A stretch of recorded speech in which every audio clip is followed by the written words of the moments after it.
Ano, may danger ba yun sa government natin o dati na ganito yung situation na magkalaban ng Vice President and ng President? Hindi ako nakatingin ako sa positive, ha. Mabuti nga itong ganito ka-attentive to detail ang ating Vice President and willing to criticize the administration kasi nagkakaroon tayo ngayon ng check and balance. At least may check. Merong isang tao dyan na ina-anunsyo niya sa buong bansa, sa buong mundo na andyan siya to check the administration. So that's a welcome development sa isang demokrasya that there is someone, some party, some group checking the administration. Pero sir, parang sinasabi pinagkakaroon ng Vice President is yung investigation sa kanyang paggamit ng confidential fund. To which, sir, during 2-hour press conference niya, wala siya. Kaya hindi mo nga malink Hindi mo nga malink yung dalawa. So, sana tinanong ninyo siya. If you were there sa press con, ano naman masasabi niya doon sa House hearings about the expenditures of the Department of Education while she was the secretary. Sana tinanong siya para nabigyan siya ng opportunity to respond. So how would that affect your take on the proposed OBP budget, sir? Kasi wala ng confidential fund, sir, pero di ba, sir, tinitingnan niyo din yung past, yung paggamit niya ng photo in the past. So, sa Senate, although nag-hearing kami using NEP figures, ang formal na i-take up namin sa floor would be the committee report ng aming Committee on Finance na ang kanya namang ipaprocess ay yung General Appropriations Bill na galing naman sa House. So that means mag-uumpisa kami most likely sa mas maliit na halaga, hindi doon sa presented ng NEP na 2 something billion. Ito yata less than a billion na. So yun po pag-uusapan namin. Ako naman, at least hindi na pinag-uusapan ng 1 peso budget o 0 budget. Na tama naman. Dapat di mo naman sinizero ang Office of the Vice President. Dapat bigyan mo ng sapat na budget yan to operate as the Office of the Vice President. Ano naman ulitin ko, ano ang mandato ng Office of the Vice President? To prepare the Vice President to be President at any time. That is the means. Ano ka nga spare tire ka nga sa ating governmental setup. Spare tire ka Vice President. Pero mabigat ang responsibility mo.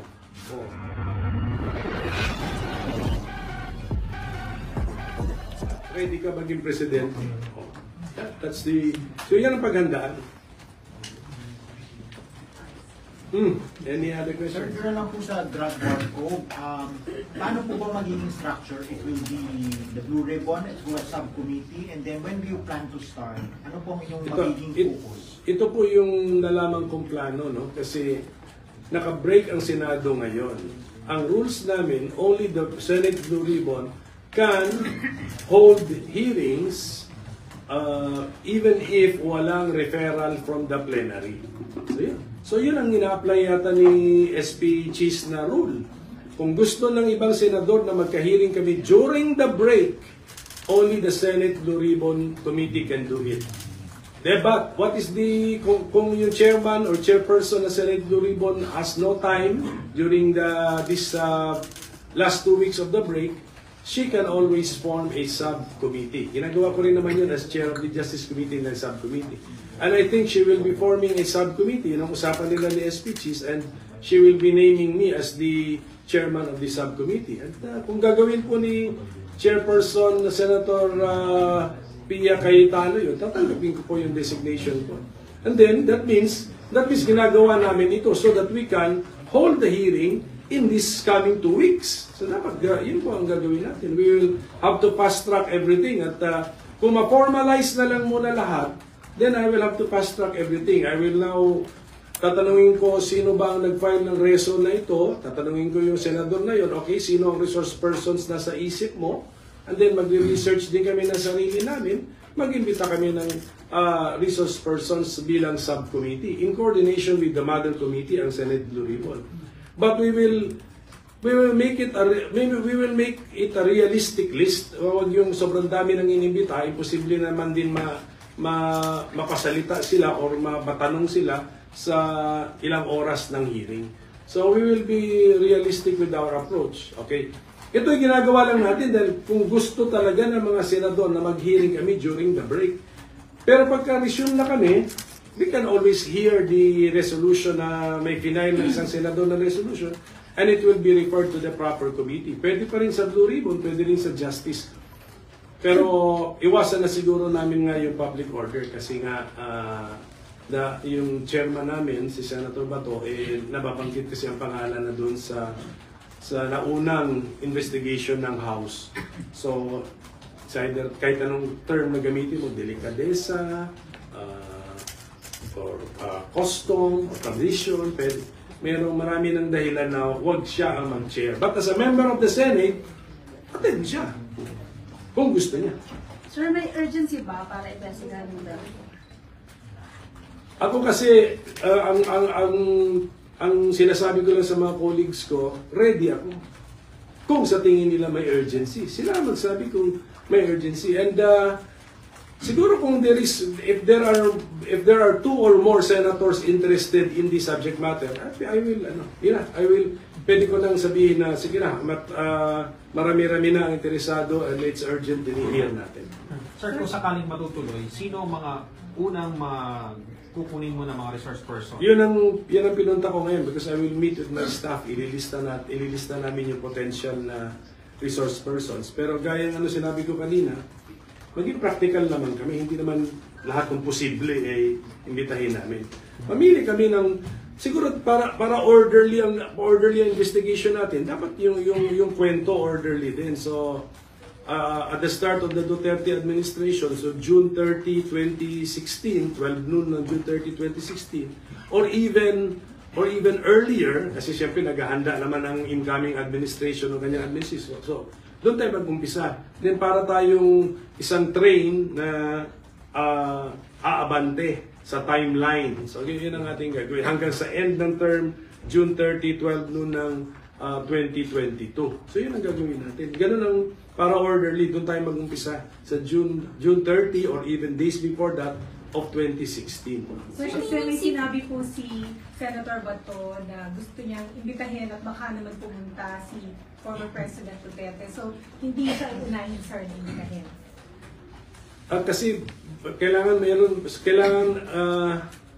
ayoko kasi mag-judicial notice in the sense na yung records ng House sasabihin ko automatically reproduce sa Senate. Hindi. Parang ang Senate parang blank slate muna kami. Kwento muna. So logic tells me dahil sa narinig na natin kay Garma, it should be Garma. And it should be Leonardo. And even yung kung konektado, kung yung tatlong Chinese na pinatay sa Davao Penal Colony ay admittedly drug lords, therefore posibleng related ito sa war on drugs. Then even yung jail warden ng Davao Penal Colony as well as sino yung involved doon, yun muna, doon tayo mag-start. Kasi I think that was either before June 30, 2016 or thereabouts. So yung July. Opo, so imbitahin lang po ang former president kapag nabanggit na siya. Pagka na-establish na kasi yung records ng House hindi naman automatically nasa records namin. So para orderly ang ating usapan. Sir, but if voluntarily he wants to go? Yes, at the proper time. Siyempre, hindi naman pwede sa umpisa pa lang ang gulo na ng kwento, yung mga nagsusubaybay sa amin, kami maintindihan namin. Siyempre, may mga staff kami, nagre-research, gano'n. Pero meron din kasi nakasubaybay sa hearing ng Senado. Hindi tayo pwede mag-umpisa na bigla na lang sinasagot na yung paratang na hindi pa nasasabi. So gano'n po, medyo lagyan natin ng konting order yung ating sistema, ang ating hearings. But, of course, kung willing siyang pupunta, then maybe we can set it sa second hearing. Tapusin na natin sa first hearing lahat ng aligasyon para sa second hearing sagutin na. Kasi we do not, ang sinabi sa akin ni Senate President Cheese, budget time na kasi, magugulo ang aming schedule actually. So we do not really have all the time in the world para dito. Sir, so I understand it na parang ayaw nyo na masyadong mahabang investigasyon. Yes, focus lang kami. So, kunyari hindi drug-related naman, hindi naman drug war yung killing ng PCSO executive. Kasi let us say, connected yun sa ibang issue sa PCSO, hands off na po kami ron. Sa war on drugs po tayo mag-focus. Sir, yung committee of the whole is out of the question. Wala na, out of the Bakit question. po, sir? Actually, baka mas unwieldy yun. Tapos expected pa si Senate President na mag-preside doon. Baka pati yung schedule niya. Tsaka naghahanda nga sa budget ang Senado. Actually, ako naghahanda sa budget. Sino bang expected na magtanong sa budget time? Hindi ba minority? Kaya magdo-double time po tayo ngayon. Yung oras natin ngayon napakahalaga. Sir, sorry po, uulitin ko lang yung tanong kanina kasi parang hindi yata nakuha sa camera. Sir, yung sinabi po ninyo na nag-worry kayo for Vice President Sara at kailangan niya ng kausap. Why, ano sa tingin yung, bakit nyo nasabi? Nasabi ko na capture ko sa Kasi camera nasa kanina. audio, sir. Hindi, yung narinig ko kasi nagulat ako. Akala ko, sabi ko, AI ba ito? Hindi naman, totoo pala. So it's really unusual yung mga sinabi po ni Vice President Sara Duterte. And to me, it's strange na in the first place na naisip niya yun, tapos verbalize lang niya. So ako, bilang hindi naman isang dalubhasa sa medical science, ang una kong masasabi kung may mga naririnig akong mga strange is baka kailangan ng mas madunong na tao na kausap or pamilya, no? or close friends para mailabas yung mga damdamin. Hindi mo ilalabas yun sa formal press conference. Sir, ano nire-refer niyo dun sa really unusual? Ano yung mga, sa dami po nung sinabi niya, alin po doon in particular yung talagang tumatak sa inyo na unusual? Well, part lang naman, di ko naman pinanood yung 2 hours kasi part lang yung nakita ko, yung yung ulo, something to do with the ulo, and then something to do sa paghuhukay at itatapon sa West Philippine Sea, mga ganun ba? These are unusual amount, actually up to being strange. Sir, anong reaction niyo doon nung narinig niyo na may banta siyang ipahukay yung bangkay Akala ko ng AI. President? Akala ko pero double check ko muna. Siyempre, sa panahon ngayon, dino-double check mo lahat. Sabi ko, tika muna, ano ba ito? Totoong nangyari or ginamitan na ng mga artificial intelligence technology? So yun ang una ko reaction, just to be bago ka talaga tunay na mag-react sa something na nakikita mo online, ipapa-double check mo na kung totoo nangyari o hindi.